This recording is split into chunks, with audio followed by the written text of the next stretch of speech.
Estamos de volta com o nosso Sport Center. Final de clássico no Campeonato Carioca. Deu Flamengo para cima do Vasco. 2-0. A gente confere os gols dessa partida, também os principais momentos, Paulo Calçado, de um primeiro tempo dominado pelo Flamengo. Um Vasco muito abaixo, principalmente na primeira etapa. No segundo tempo até faz ali 20, 25 minutos diferentes, né? Um pouco melhor, tentando alguma coisa dentro do jogo. Mas é fato que o Flamengo, dentro de toda a partida, superior e sai com o resultado.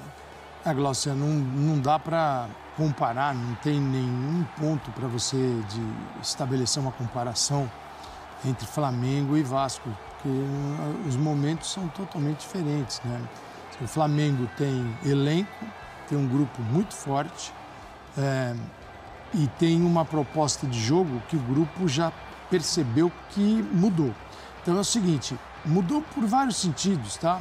Não é que mudou com o Felipe Luiz, que o Tite não conseguia, porque é um outro Flamengo, é uma outra administração, a administração do vestiário, que é do treinador, é do diretor Boto, é do presidente, e os jogadores já perceberam que este Flamengo vai jogar da forma que o Felipe Luiz deseja, que é pressionando o tempo todo. Então, quem tiver condições físicas para pressionar, os jogadores vão atuar. Se não tiver, espera um pouquinho, descansa, outro vem e joga. Então, isso está muito claro no Flamengo. E o primeiro tempo foi um festival. Né? Foi uma vantagem muito grande, porque é uma equipe que tem qualidade técnica e pressiona, retoma a bola o tempo todo. E retomando a bola o tempo todo, mora na área do adversário. Né? O placar, em função do primeiro tempo, foi até pequeno. Pois é. Né? Se o placar ele não expressa o que foi a primeira etapa. Aí o pênalti, que sofreu mesmo o Plata. O Plata teve uma boa atuação. Bruno Henrique quem bateu. Bruno Henrique bate. Então, se o Felipe Luiz tem uma possibilidade, o Plata já mais adaptado. Pena que o Juninho se machucou, acabou de chegar. Mas ele ainda tem o Cebolinha. Ele tem o Bruno Henrique, joga numa outra função que é super importante pelo centro. É um jogador decisivo. E tem um banco de reservas que pode mudar partidas quando ele sentiu isso na segunda etapa. Que veio realmente um Vasco reformado, até um Vasco surpreendente por aquilo que a gente viu no primeiro tempo. Um Vasco que conseguiu acessar a área do Flamengo. Aí ele usa o banco, entra Luiz Araújo, entra Alan, Cebolinha. É uma capacidade de melhorar a equipe. Ortiz, Ortiz. Então, Glaucia, eu acho que o torcedor do Flamengo vai ter que se acostumar a uma coisa. Time titular, ele pode até ter na cabeça qual é o time titular, mas é uma equipe que vai rodar muito a sua escalação, em função de adversários e de uma questão física que é super importante. Flamengo andando em campo, a gente não vai ver. Tá? Agora, o Vasco, como competir com o Flamengo nesse momento é impossível. Acho que o segundo tempo deu até um alento para o torcedor, mas não dura muito tempo. O Carille faz uns ajustes ali na segunda etapa, propõe ali uma linha de 3, o pessoal um pouco mais agudo pelas beiradas, mas, como você falou, não aguenta muito tempo e também não tem essa profundidade de elenco que o Flamengo tem, né? Então, assim, o Carille não tem opções para mexer. Essa bola do Verratti aí na trave já na segunda etapa, o Verratti não recebia nada no primeiro tempo, né? Então, até mesmo em questão de ideias de jogo, né, Calçado? A gente vê ainda como o time tá bem carente. Não tem essa profundidade de elenco, também não tem muitas ideias. No meio de semana já tem Copa do Brasil, quer dizer, já vem numa pressão. O Rondonópolis é aquele jogo que não tem mais empate, né? O empate seria do visitante, né? Não existe mais isso na Copa do Brasil. E dava vantagem para o grande, geralmente. Geralmente o visitante é uma equipe... Nesse caso, o Vasco, que visita o Rondonópolis, né? Então tem que ganhar o jogo. Tem que ganhar o jogo. No meio de semana, já a Copa do Brasil, que é algo importantíssimo para a sequência da temporada. E um Vasco que já vem nessa pressão, né? Pressão da temporada passada, desse início de trabalho do Carille, que parecia até que ia impactar, assim como foi o início dele no Santos, né? Imprimiu ali três vitórias na sequência, quando ele passa a usar o time principal no Campeonato Carioca, parecia que seria semelhante, mas não. Aí depois o Vasco passa a oscilar e cai muito também de rendimento. Michael se contundiu, né? Numa arrancada dentro da área, ele levou a mão à coxa e deixou o campo muito triste, chorando, e entra o Cebolinha que está no banco. Não fazia um gol há 8 meses, né? Então, toda essa comemoração. E foi um golaço. Então, veja a capacidade, né, de utilizar jogadores. Entra ainda um Cebolinha. Então, se você pegar o banco do Flamengo hoje, claro, não vou falar de nem Léo Ortiz, tá?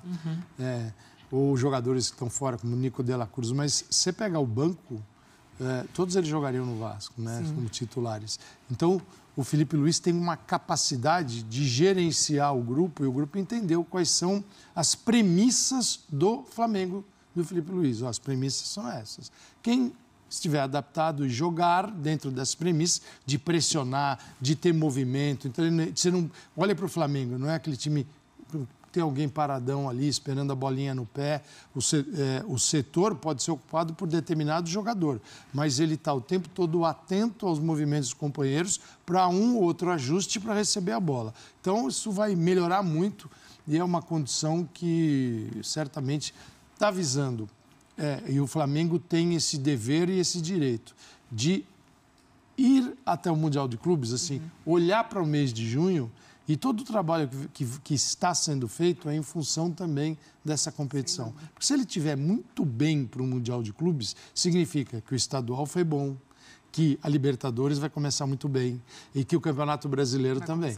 Então, esse é assim, o princípio e o caminho do Flamengo para o início da temporada, mas são clubes totalmente diferentes, né? Seria muito exigido do Vasco um desempenho de Flamengo nesse momento. Começando o trabalho do Carille também, né? Vamos lá para o Maracanã, girar as nossas equipes que acompanharam essa partida, mais um clássico nesse Carioca. A gente fala com o Pedro Henrique Torres, chegando ao vivo aqui, também trazendo mais informações para a gente. Tudo bem, Pedro? Seja bem-vindo, amigo. Um beijo para você. Tudo bem, Gláucia? Um grande beijo para você, um abraço para o Calçade, todo mundo ligado com a gente no Sport Center. Quase bom dia, né? Mas ainda boa noite a todos aí. Faltam 5 minutinhos para meia-noite. Mas estamos aqui no Maracanã, onde acabou de acontecer o primeiro Clássico dos Milhões de 2025. Vitória do Flamengo, 2-0. Gol de Bruno Henrique, de pênalti na primeira etapa. E do Cebolinha no finalzinho, golaço. Mas bem a Cebolinha, né? Aquela batida que ele tem. 2-0, Flamengo classificado agora para as semifinais do Campeonato Carioca. Chegou a 20 pontos, lidera tranquilamente. Pode até garantir, quem sabe, o primeiro lugar geral já neste fim de semana. Depende, o Volta Redonda ainda joga amanhã contra o Sampaio Corrêa. Então, o Flamengo já está mais tranquilo para a última rodada contra o Maricá. O Vasco fica numa situação um pouquinho mais complicada. Daqui a pouco a Roberta Barroso fala mais sobre o lado vascaíno. Sobre o lado rubro-negro, um primeiro tempo muito bom do Flamengo. Foi bem superior, teve até um golzinho anulado no final do segundo tempo por impedimento bem pequenininho ali do Varela, e aí o gol do Plata, até numa falha do Léo Jardim, mas o Flamengo foi bem superior. Os torcedores rubro-negros aqui reclamavam, a gente fica bem pertinho aqui da torcida na tribuna do Maracanã, reclamavam do placar pequeno, magro no primeiro tempo de 1-0, diante de tamanha superioridade. O Vasco no segundo tempo foi até superior com as mexidas do Carille, e aí depois o Flamengo conseguiu, de fato, retomar as rédeas da partida e, enfim, conseguiu o que gostaria. 2-0, a torcida fez bastante festa, aí o time entrou na onda no final também, tentou fazer uma festa ali dentro do gramado, especialmente o lateral direito, o Wesley, junto com o garoto Matheus Gonçalves, se conhecem nas categorias de base. Fizeram algumas firulas ali já no final da partida, um toque de letra do Wesley irritou bastante os jogadores vascaínos, aí partiram para cima, quase tivemos um sururu, como eu tenho chamado, igual no último Flamengo e Botafogo, mas foi contornado, não chegou àquele nível de agressões, nada disso, ainda bem, e aí extrapolou um pouco para a torcida, no setor sul ali do Maracanã, alguns torcedores bem revoltados com a derrota, com talvez ali a movimentação dos rubro-negros em campo, tentaram invadir e foram contidos pela segurança, pela polícia, enfim, aqui no Maracanã, mas saíram agora. Vamos ver como é que vai ficar o entorno diante disso. Então é isso, o Michael saiu com uma lesão, muito provavelmente uma lesão, puxou ali no arranque no segundo tempo e aí deu lugar ao Everton Cebolinha. Isso que preocupa mais. O Calçade falava bastante aí de como o Felipe Luiz exige fisicamente dos jogadores, a pressão. De fato, isso passa a preocupar, porque o Alexandro já tem uma lesão grau 1, já está fora há algum tempo. A questão do Juninho, que foi um edema muscular, não foi uma lesão, ficou fora também. O Ayrton Lucas foi um trauma, então não chega a ser questão muscular, mas de fato esses problemas musculares, ano passado, assim que chegou o Flamengo, o Michael sofreu uma lesão grau 2, também nesse estilo, foi lá na Bahia, Copa do Brasil contra o Bahia. e ficou mais de 2 meses fora. Então preocupa, claro, Michael. A gente vai correr ali na zona mista, tentar saber de fato o que aconteceu, como é que o Flamengo está após essa partida, se o Wesley vai falar, por exemplo. Então vamos buscar ali, lá embaixo, a gente tem que descer umas escadas aqui para saber tudo sobre a zona mista do Maracanã. Como eu disse, o Flamengo agora volta a jogar daqui a uma semana contra o Maricá, então fica mais tranquilo, uma semana cheia para trabalhar para o técnico Felipe Luiz. Glaucia. Boa, Pedro, obrigada, gostei do sururu, viu? Boa sequência de trabalho aí para você, que hoje só amanhã pra gente. A gente segue acompanhando aí no Maracanã também a cobertura. Vamos dar uma olhadinha nos números dessa partida, desse clássico entre Flamengo e Vasco? Na tela aí pra gente, Calçade, em finalizações 14-8, no alvo 4-1, escanteios 4-1, faltas cometidas 12-10. Os números também mostram a superioridade do Flamengo. E até pouco, né, de acerto em função de toda a facilidade que o Flamengo teve e construiu, trabalhou por isso no primeiro tempo. E o futebol, a gente comentava até antes do jogo, assim, de chegar aqui no nosso Sport Center, estava 1-0, houve um gol que foi invalidado por impedimento. E era um momento, assim, de um volume incrível do Flamengo. Sim. O empate do Vasco, aquela bola no travessão do Derrete, você sai do jogo com aquele 1-1, poderia dar uma falsa impressão. Primeiro que o Flamengo perdeu oportunidades, claro, se tivesse empatado. E o Vasco, com um gol, sairia numa igualdade que não é a igualdade do momento do jogo. Então, o 2-0 mostrou um pouquinho das diferenças que essas equipes têm. Roberta Barroso, também direto do Maracanã, chegando aqui conosco para trazer o lado do Vasco também neste pós-clássico. Tudo bem, Beta? Seja bem-vinda. Beijo para você. Tudo bem, Glaucia? Beijo para você, Calçade, amigos do Sport Center, fã de esporte. Pois é, o Vasco praticamente só entrou em campo no segundo tempo e os vascaínos se perguntam por que o time não jogou assim desde o início, porque na segunda etapa, nos primeiros 25 minutos, o Vasco teve oportunidades, muitas finalizações, mas não conseguiu balançar as redes, teve até ali uma chance com o Verrete, que a bola bateu na trave. Só que foi um primeiro tempo com muitas dificuldades, praticamente ataque contra a defesa, o Vasco não conseguia construir nenhuma jogada, o time que precisa ainda, né, de jogadores de velocidade, e com isso o Carille vem, inclusive, usando o jovem Zuccarello. Ele, inclusive, nessa partida ali no primeiro tempo, acabou cometendo pênalti no Plata, até baixou a cabeça, saiu, não reclamou naquele momento. Na segunda etapa, até o Carille mudou o jovem de posição, fez um deslocamento ali dentro de campo, mas o Vasco não conseguiu um bom resultado aqui no Maracanã. O Pedro Henrique Torres já trouxe que teve aquele princípio de confusão, aquelas discussões dentro de campo. Que bom que a confusão não se alongou, como no clássico do meio da semana entre Flamengo e Botafogo, mas aí o Wesley se desentendeu com o Payet, com os jogadores do Vasco. O Payet acabou fazendo falta no atleta do Flamengo. E aí, naquele momento também, os torcedores vascaínos, já bem revoltados com o resultado, indignados, tentaram invadir, mas a torcida acabou controlada pela polícia presente aqui no Maracanã. O Vasco está em quarto lugar na tabela de classificação com 14 pontos, mas pode deixar o G4 ainda nessa rodada. E o próximo jogo é um clássico contra o Botafogo em São Januário no próximo final de semana. E na terça-feira tem um jogo decisivo também, só que aí pela Copa do Brasil, primeira fase da competição, o Vasco enfrenta o União Rondonópolis, e aí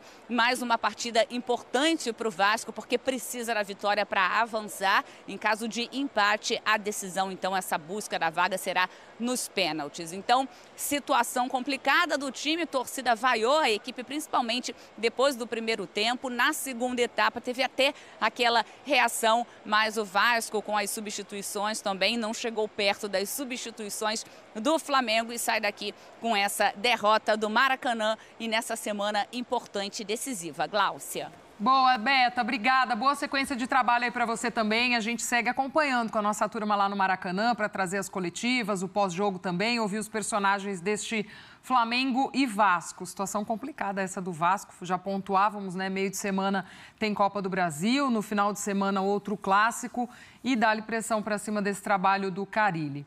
Para a gente arrematar, enquanto aguardamos lá também mais repercute direto do Maracanã, a gente tem o lance aí da lesão do Michael, que o Pedro Torre trouxe para a gente, né, Calçade? Como também vai tendo que administrar essa questão, o Filipe Luís. Início de temporada, com esse futebol tão intenso que ele gosta, né? E jogar com mais intensidade, ainda mais caras como o Michael, né? Isso acaba pesando mais também. É um jogador que vive, é um jogador de velocidade, né? A gente viu mesmo na jogada uma bola longa, uma diagonal, uma bola maravilhosa para o atacante. E no momento de aceleração, ele leva a mão à coxa. Quer dizer, o grau dessa contusão nós vamos saber ao longo da semana.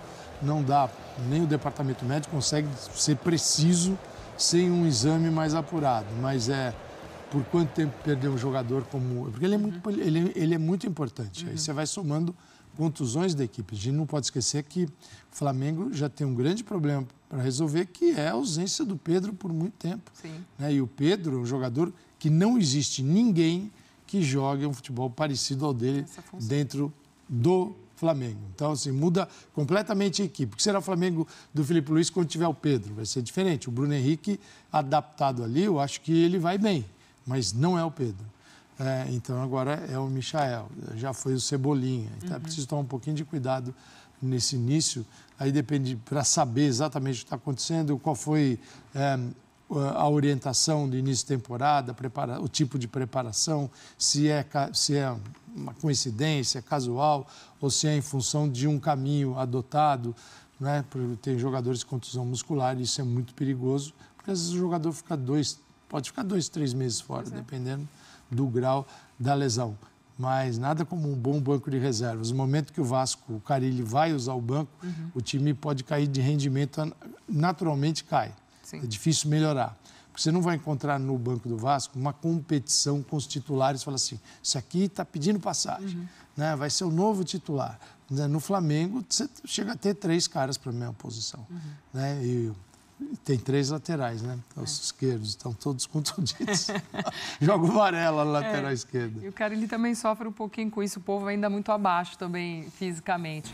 Então tá aí, galera, né? Vocês acompanharam aí os bastidores dessa vitória do Flamengo sobre o time do Vasco. O técnico Filipe Luís, que consegue agora a sua primeira vitória sobre o time do Vasco, comandando o time profissional do Flamengo. Ele que já tinha jogado contra o Botafogo, já tinha jogado contra o Fluminense, mas ainda não tinha jogado contra esse time do Vasco. Pronto, jogou e venceu por 2-0, né? Olha, vou falar pra você, a freguesia é bizarra, né? O Flamengo não para de vencer esse time do Vasco, pra desespero dos vascaínos. Vou deixar aqui os créditos pro canal da ESPN Brasil, o link deles está aqui na descrição desse vídeo. Vou pedir a você que ainda não é inscrito para se inscrever no canal, ativar o sino e deixar o like. Vencemos! E ó, Mengão tá com a mão na Taça Guanabara. Falta pouco agora pro Filipe Luís alcançar o seu 2º título na temporada de 2025. Já ganhou a Supercopa do Brasil e agora poderá ganhar a Taça Guanabara. Isso aqui, ó, isso aqui é nossa paixão, isso aqui é nosso amor. Fui, nação!